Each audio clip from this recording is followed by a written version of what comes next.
டெல்லியில் கார் வெடிப்பில் உயிரிழந்தவர்களுக்கு பிரதமர் மோடியும் குடியரசுத் தலைவரும் இரங்கல் தெரிவித்தனர்.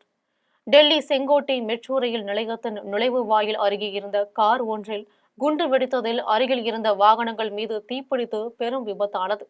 இந்த விபத்தில் 10 பேர் உயிரிழந்துள்ள நிலையில் 24 பேர் காயமடைந்து மருத்துவமனையில் சிகிச்சை பெற்று வருகின்றனர். தொடர்ந்து சம்பவ இடத்தில் காவல் உயர் அதிகாரிகள், என்ஐஏ அதிகாரிகளும் ஆய்வு மேற்கொண்டு வருகின்றனர். இதற்கிடையில் சம்பவம் குறித்து பிரதமர் மோடி உள்துறை அமைச்சர் அமித்ஷாவிடம் கேட்டறிந்து அடுத்த கட்ட நடவடிக்கை குறித்து ஆலோசனை நடத்தினார். பின்னர் இந்த சம்பவம் குறித்து பிரதமர் நரேந்திர மோடி தனது எக்ஸ் தளத்தில் டெல்லியில் நடந்த குண்டு வெடிப்பில் உயிரிழந்தவர்களுக்கு இரங்கல்கள் மற்றும் காயமடைந்தவர்கள் விரைவில் குணமடைய வேண்டும் என்றும் தெரிவித்தார். இதையடுத்து உள்துறை அமைச்சர் அமித்ஷா மற்றும் பிற அதிகாரிகளுடன் நிலைமை குறித்து கேட்டறிந்ததாக பதிவிட்டார்.